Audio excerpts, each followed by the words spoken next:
To clarify, Ethan leaned in, his tone oozing with arrogance.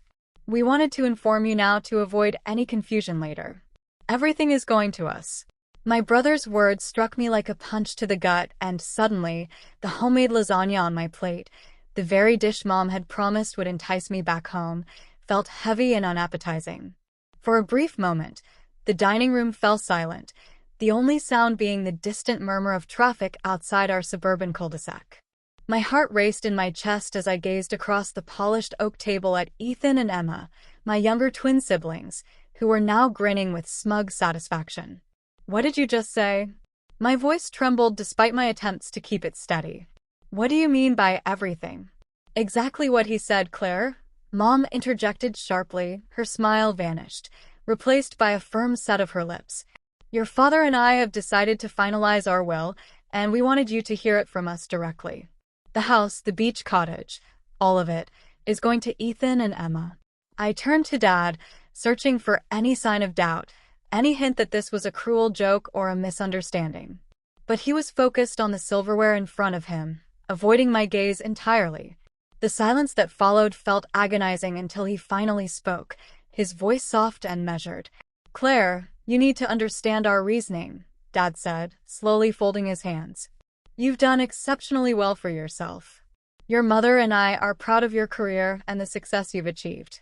Ethan and Emma, well, they're still trying to find their way. They require more support. I blinked rapidly, fighting back tears.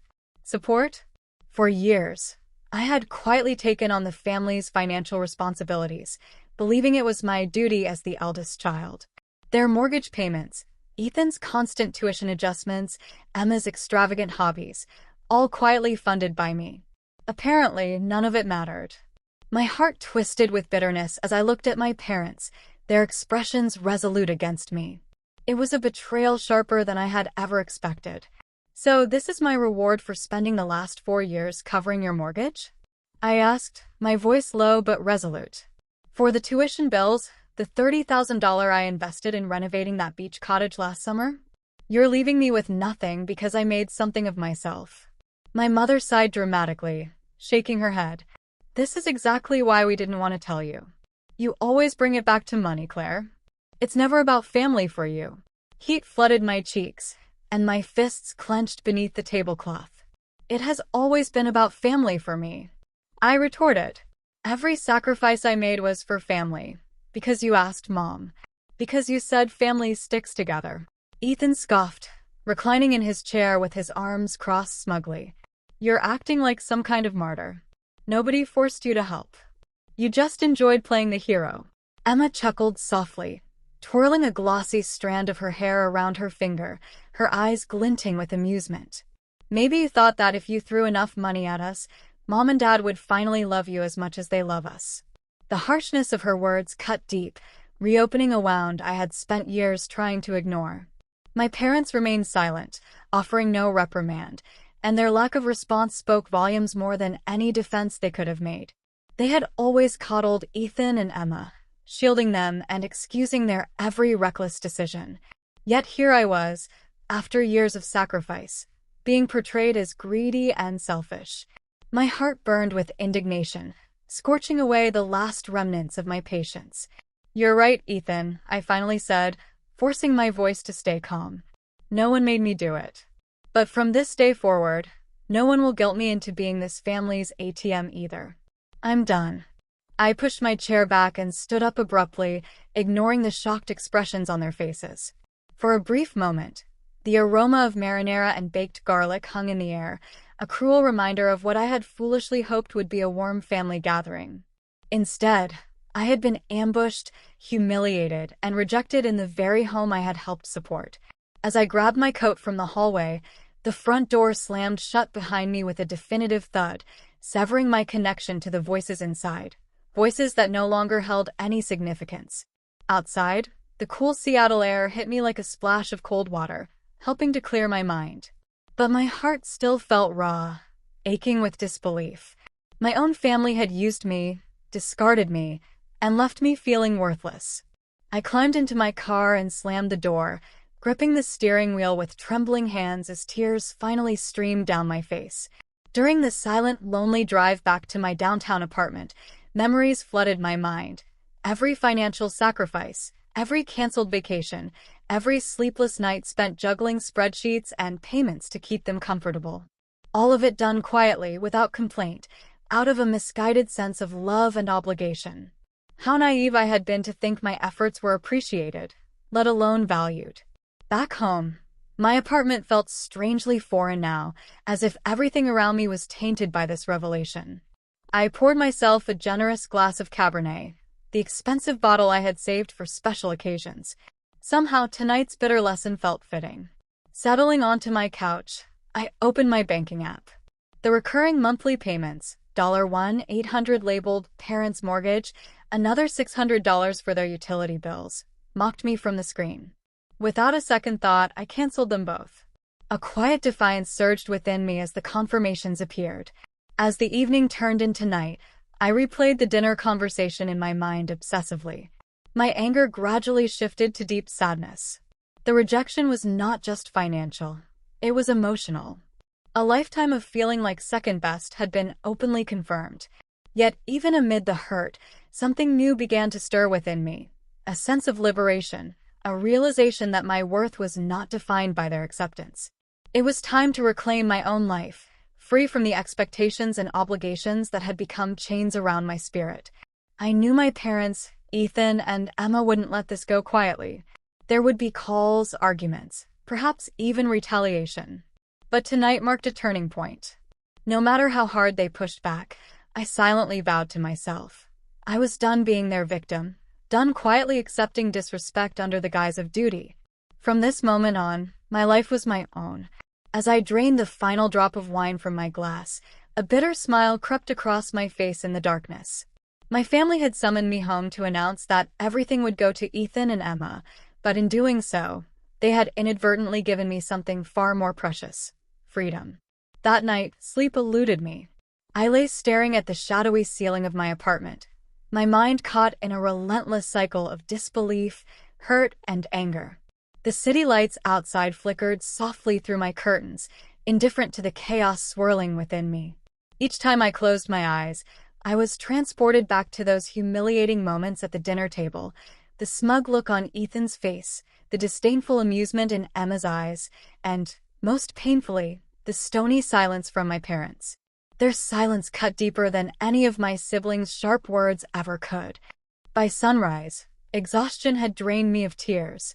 I forced myself out of bed, brewed a strong cup of coffee, and sat numbly at my kitchen table. The morning news played softly in the background, but I wasn't paying attention. Instead, memories pressed in from every direction, relentless in their clarity. Had I truly been blind all these years, or had I simply chosen to ignore the signs, desperate to believe that my family valued me for more than just the financial support I provided? Suddenly, my phone buzzed, vibrating harshly against the wooden table. It was Mom. My stomach twisted into knots, and I let it go to voicemail, unwilling, or perhaps unable, to hear her voice so soon. A minute later, the voicemail notification blinked impatiently. Against my better judgment, I pressed play. "Claire, please stop being so dramatic." Her voice echoed, a familiar blend of exasperation and guilt. "Call me back. You know family doesn't treat each other like this." A hollow laugh escaped my lips. How ironic. Family, her favorite tool of emotional manipulation. Family only mattered when it served their needs. Ignoring the ache in my chest, I deleted the message and set my phone aside, determined not to succumb to her practiced guilt trips. In the days that followed, the calls multiplied.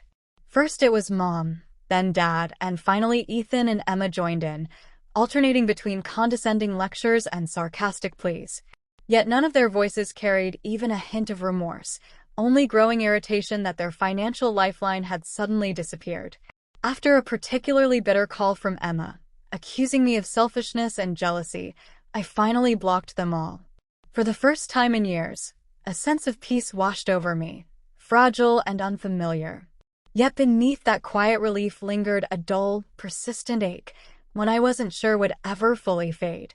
I threw myself into work as a distraction. Bennett Construction's latest project, a sleek medical office complex in San Diego, demanded my complete focus. Meetings, blueprints, client walkthroughs, tasks I had always managed with ease, now felt like desperate attempts to escape the reality that awaited me outside of office hours. I extended my workdays, volunteered for extra travel, anything to postpone confronting the emptiness of my newly quiet evenings. 3 weeks passed without any direct contact from my family. I began to cautiously hope they had accepted my decision and moved on, but deep down I knew better. It was Friday afternoon when the ominous text flashed across my screen. "Family meeting tonight, Claire. You owe it to us to be there." My heart raced. I stared at the message, disbelief battling with outrage. I didn't owe them anything, not anymore. Yet a flicker of curiosity, perhaps mixed with a misguided hope for reconciliation, nagged at me. Before I could overthink it, my fingers typed a single-word reply, "Fine." Pulling into my parents' driveway that evening felt surreal. Ethan's flashy motorcycle and Emma's obnoxiously red Honda were already parked side by side, like matching emblems of entitlement. Dread twisted sharply in my gut as I approached the familiar front door, which now felt as foreign and unwelcoming as an enemy's fortress. Mom opened the door, her forced smile barely concealing her irritation. "Claire, glad you decided to come," she said stiffly, ushering me into the house I once considered home. Daisy, my aunt, was there too, sitting quietly in the corner of the living room, her eyes warm with sympathy but cautious. Her presence surprised me. She rarely involved herself in family disputes. I took a seat across from her, my heart racing, as my siblings entered the room, openly glaring at me. Dad cleared his throat. "We called this meeting to clear the air, Claire," he began sternly. "Your mother and I thought you'd see reason by now. Obviously, we were mistaken." I bit back a sharp retort, clenching my fists tightly. "See reason." My voice trembled despite my efforts to keep it steady. "You cut me out completely after everything I've done for you, every mortgage payment, every tuition check, and you want me to see reason?" "Stop exaggerating," Mom snapped, rolling her eyes. "You helped, sure, but it was your responsibility as the oldest. Ethan and Emma deserve stability. It's not our fault you chose work over family." A bitter laugh escaped my lips. "I chose work over family?" I echoed incredulously. "I built my career because you needed my money. I skipped vacations, friendships, relationships, all so you could maintain this illusion of security." "Oh, spare us the dramatics," Ethan scoffed. "We never asked for your pity, Charity." "That's right," Emma sneered. "Maybe if you weren't so busy being the family savior, you'd actually have your own life by now." Heat rushed to my face, humiliation swelling painfully beneath my skin. Aunt Daisy shifted uncomfortably but remained silent. Her quietness felt as loud as a scream. My parents stayed mute, their faces stony, eyes averted from me once again. I stood up abruptly, my chair scraping harshly against the hardwood floor. "You know what? You're right. It was my mistake to think I mattered here. I won't make that mistake again." As I reached the door, Dad's voice sliced through the tension behind me. "If you walk out now, Claire, don't expect to be welcomed back." I paused, my hand gripping the doorknob, a lifetime of suppressed anger finally surfacing. "That's fine," I replied coldly, my voice trembling with controlled fury. "I've never felt welcome here anyway." Outside, beneath the cold stars, tears burned hot trails down my cheeks. Each step toward my car felt heavier than the last. The realization settled in. My family never truly valued me. I was merely convenient, disposable, replaceable. Back home, I locked my apartment door firmly behind me, determined never to let them hurt me again. I sat in the darkness, the silence now strangely comforting, wrapping around me like a protective shield. A quiet knock on my door startled me, sending adrenaline coursing through my veins. Cautiously, I peered through the peephole. Aunt Daisy stood there, worry etched deeply on her face. I opened the door and let her in without a word. She immediately enveloped me in a warm embrace, her gentle hold radiating comfort. "I'm sorry, Claire," Daisy whispered, her voice thick with emotion. "They're wrong. You deserve so much better."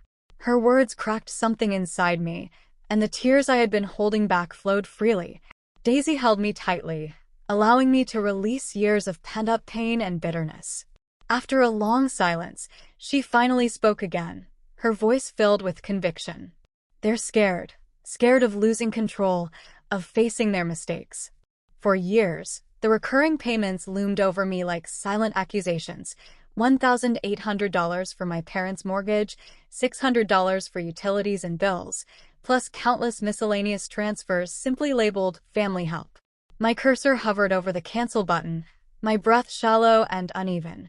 Despite my anger and humiliation, guilt twisted painfully in my gut, whispering old lies of responsibility and obligation.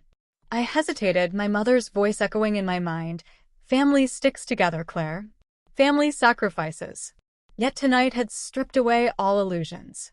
Their betrayal, dismissive and callous, laid bare the stark truth. I had become nothing more than their financial convenience. I squeezed my eyes shut, Ethan's mocking smirk flashing vividly in my mind, crystallizing my decision with painful clarity. With one decisive click, the mortgage payment disappeared. Another click, and the utilities payment ceased as well. A wave of relief surged through me immediately, a rush so intense it left me breathless. For the first time in years, I was no longer their lifeline. The chains had finally fallen away. Exhaustion eventually overtook me, and when I woke up on the couch, dawn had softened Seattle's skyline into hues of pale lavender and gold. My phone buzzed insistently, jolting me awake. Dread twisted in my stomach. Unsurprisingly, my mother's name lit up the screen. I took a steadying breath before answering. "Claire, what have you done?" she demanded, skipping any pleasantries. Her voice trembled with rage. "The bank called. They're threatening foreclosure." "You had no right." "No right?" I interrupted, my voice surprisingly calm. "Mom, I paid your mortgage voluntarily, but after what happened, I'm done being your financial crutch." "You're our daughter," she shrieked. "You owe us respect." "I owe you nothing," I shot back, anger flaring again. "Respect isn't one-sided. You made your choice. Now I've made mine." "Claire," she began again, desperation creeping into her tone. But I cut her off firmly. "I'm sorry you're upset, Mom, but I can't do this anymore. Goodbye." I hung up quickly, my hands shaking. The calls didn't stop. Each one, from Dad, Emma, even distant relatives, was a relentless attempt to manipulate, guilt-trip, or shame me back into submission. Eventually, I silenced my phone, feeling oddly empowered by the quiet rebellion. Weeks passed, and life slowly regained its balance. Work became not just a distraction, but genuinely fulfilling again. I booked the trip to Italy I had dreamed about for years, relishing the freedom to finally spend my hard-earned money on myself. A new sense of independence filled my days, though loneliness occasionally crept in at night, a harsh reminder of the family ties I had severed. Then came San Diego, a 3-day trip to oversee final inspections at our newest medical complex, Ocean Project. The assignment felt perfectly timed, a welcome escape from lingering sadness and family drama.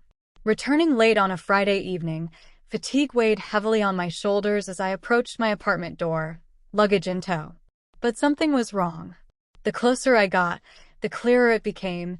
Thick, hardened foam was expanding grotesquely around my doorframe. My stomach dropped. My apartment was completely sealed shut. Heart racing, I reached out to touch the foam. It was dry and rock solid, intentionally sprayed into every crack and crevice, ensuring I couldn't get inside. Panic surged through me, quickly followed by anger. Only one person came to mind who could be capable of such cruel, petty sabotage: Ethan. I immediately called building management, pacing furiously as I waited. After what felt like hours of anxious waiting in the hallway, a weary locksmith arrived, shaking his head sympathetically at the extensive damage. He carefully chipped away at the foam, murmuring about the deliberate nature of the vandalism. "Someone really didn't want you inside," he remarked grimly. My blood boiled at the thought of Ethan's smug satisfaction as he sealed my doorway shut, punishing me for daring to stand up for myself. By the time the locksmith finished, the clock read nearly midnight. Inside, adrenaline kept me alert, anger burning too fiercely for sleep. Sitting down at my computer, I remembered my hallway security camera. Heart racing, I pulled up the recorded footage, anxiously searching until a familiar figure appeared. There he was, Ethan. Baseball cap pulled low, hooded sweatshirt obscuring his face, yet unmistakably him. My stomach churned as I watched him systematically sabotage my door, his expression gleeful and malicious. Betrayal struck deeper now, raw and fresh. This wasn't just financial spite, it was personal and intentional cruelty. With trembling hands, I saved the footage, my rage solidifying into determination. I hesitated for a moment. This was my brother. Could I really turn him over to the authorities?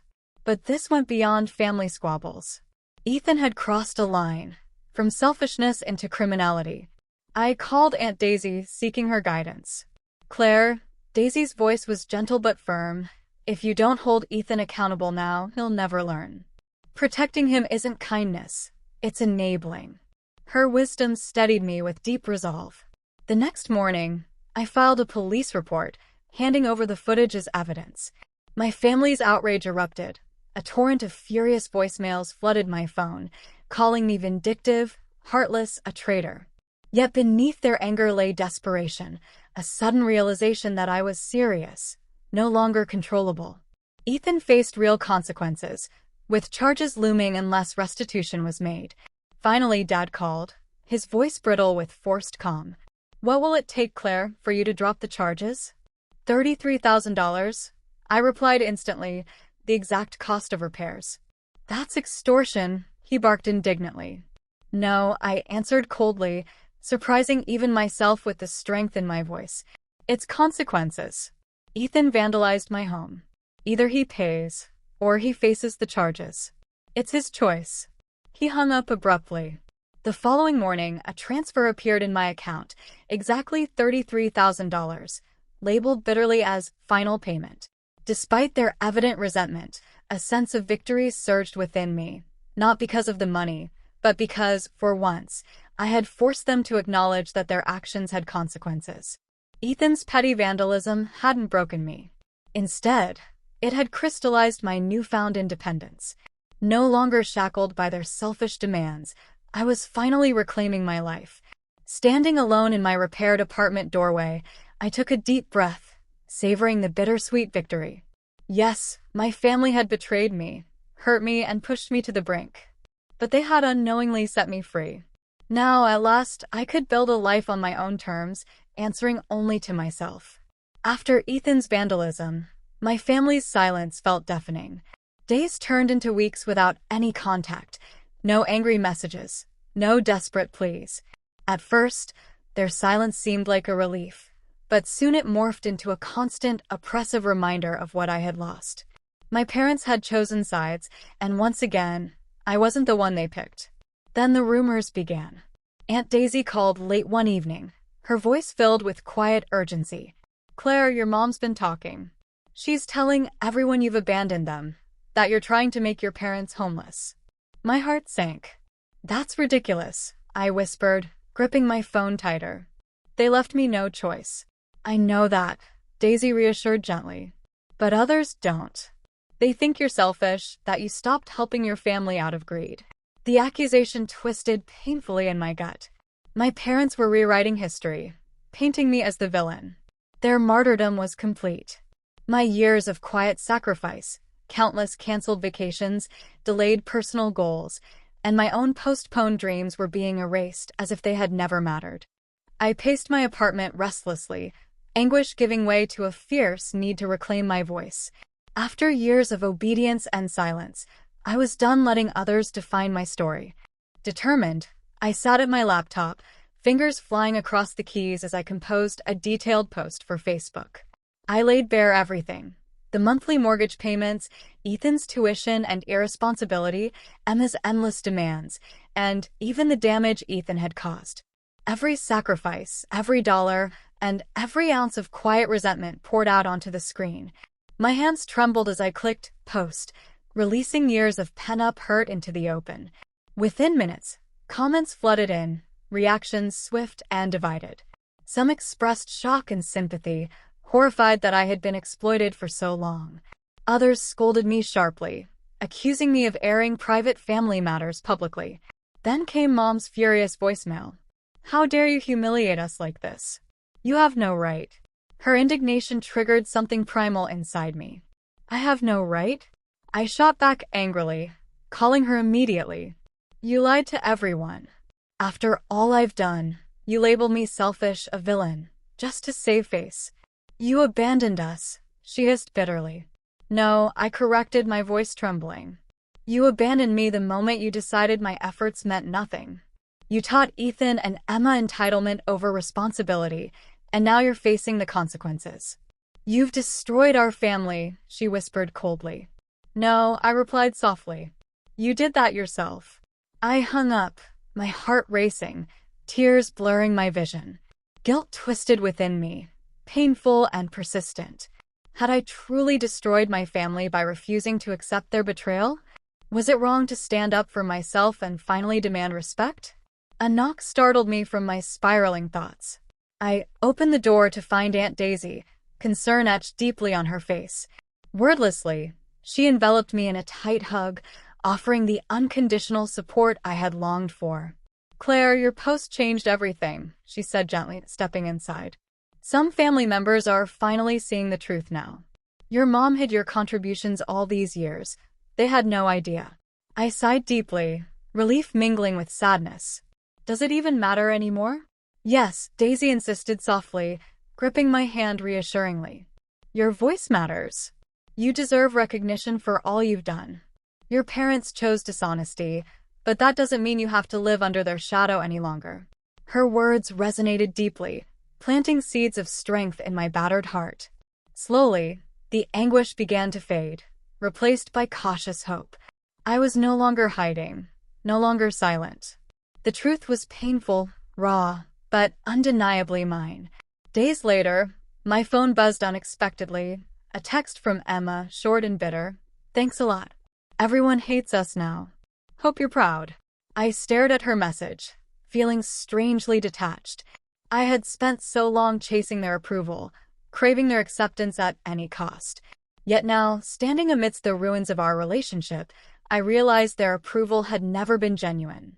It always came with conditions, sacrifices, and strings attached. I responded calmly, confidently typing, I'm done apologizing for your choices. Maybe now you'll finally learn responsibility. She never replied.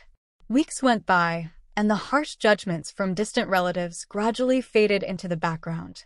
My parents struggled financially without my support, forced into part-time jobs and confronting debts they had long ignored. Ethan continued his irresponsible ways, refusing to take accountability, while Emma drifted aimlessly, filled with anger but unwilling to change. Meanwhile, my own life quietly flourished. For the first time, my choices were entirely my own. At last, I was free, not just financially, but emotionally. I had faced the painful truth, endured my family's betrayal, and emerged stronger. Through the turmoil, I discovered a resilience I never knew I possessed. My parents had believed that leaving me nothing in their will would devastate me, yet they had unintentionally given me the greatest gift of all, the courage to prioritize myself. 6 months passed, and my family's toxic shadow finally receded from my daily life. It wasn't easy at first. Silence haunted me like a ghost, reminding me of every lost connection and every damaged bond. But gradually, the sharp edges of betrayal softened, replaced by something sweeter, the realization that I had finally broken free. I poured myself into my career, earning a promotion that came with a corner office and a salary I had once only dreamed of. For the first time, my paycheck belonged solely to me. No mortgage payments drained my financial security. No midnight transfers covered Ethan's latest crisis or Emma's impulsive whims. Each dollar represented freedom, proof that choosing myself wasn't selfish. It was essential. With my newfound financial independence, I booked a 2-week trip to Italy, something I had long delayed out of guilt for spending money on myself. Standing on a balcony overlooking Florence's glowing skyline at sunset, I felt a profound sense of liberation wash over me. For the first time in years, joy was untainted by obligations or guilt. Back home, I joined a hiking group, finally reclaiming the weekends I had lost to family drama. On one of those hikes, I met Alex, whose infectious smile and thoughtful conversation were a balm to my still healing wounds. His quiet support filled the void left by my family, reassuring me that I was deserving of unconditional love.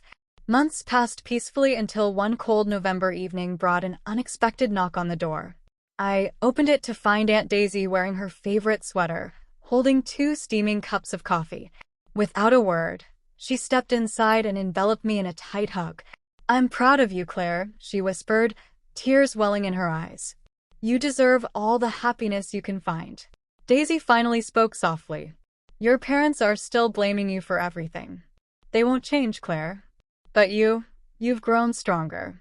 You chose yourself. That's bravery." "I still think about them," I admitted quietly, emotions tightening my throat.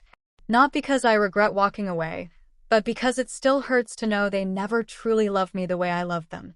Daisy squeezed my hand gently. "Sometimes, family isn't about blood, sweetheart. It's about who genuinely sees your worth." Her words resonated deeply, filling a lingering emptiness I hadn't realized was still there. As we talked late into the night, sharing stories and laughter, I finally understood. Family isn't defined solely by blood but by those who truly value and respect you. In the weeks that followed, whispers from distant relatives painted a bleak picture of my parents' circumstances. Mom was working the early shift at a diner, exhaustion etched on her face, while Dad had taken a physically demanding job at the local hardware store, pushing himself far beyond what was healthy for his age. Ethan had quit his other job, still refusing to take responsibility, and Emma remained stuck in her never-ending fantasy of launching an Instagram influencer career that would never materialize. On Christmas Eve, rather than dwell on regret or bitterness, I invited close friends over to celebrate friendship and independence. Aunt Daisy joined us, smiling knowingly as she watched me embrace a life I never thought I deserved. As the night wore on and the guests departed, I stood alone, gazing out at the city lights illuminating Seattle. The pain of betrayal was still there, lingering like a fading scar. But that pain had shaped me into a stronger person, one who wasn't afraid to honor my own worth. My parents tried to punish me by cutting me out of their will, but their betrayal had inadvertently given me something priceless, my freedom. In the end, my parents' rejection became my greatest liberation. They left everything they owned to Ethan and Emma, but they also gave me the opportunity to finally choose for myself. What would you have done in my shoes? Would you have continued to provide for your family at the expense of your own happiness, or would you have chosen to walk away, even if it meant losing them forever? I'd love to hear your thoughts in the comments below.